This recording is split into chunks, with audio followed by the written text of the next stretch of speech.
നമ്മുടെ അയൽ വീട്ടുകാർക്ക് നമ്മളോടുള്ള വ്യക്തിവൈരാഗ്യം വെച്ച് ഒരു വ്യാജ പരാതി പഞ്ചായത്തിൽ കൊടുത്തു വന്നിരിക്കട്ടെ.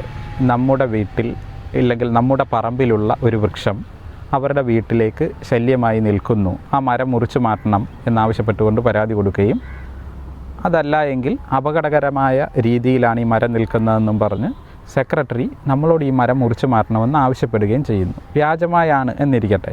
അങ്ങനെ വന്നാൽ നമുക്കിതിനെതിരെ സെക്രട്ടറിക്ക് വിശദീകരണം കൊടുക്കാവുന്നതാണ് ആ നോട്ടീസിന്. അതല്ല എന്നിട്ടും നീതിപൂർവമായ ഒരു തീരുമാനം സെക്രട്ടറിയുടെ ഭാഗത്തു നിന്ന് ഉണ്ടാകുന്നില്ല എങ്കിൽ നമുക്ക് പഞ്ചായത്ത് കമ്മിറ്റിക്കോ അല്ലെങ്കിൽ മുനിസിപ്പൽ കൗൺസിലിനോ കോർപ്പറേഷൻ കൗൺസിലിനോ ഇതിനെതിരെ അപ്പീൽ ഫയൽ ചെയ്യാവുന്നതാണ് പഞ്ചായത്ത് രാജ് ആക്ട് പ്രകാരം.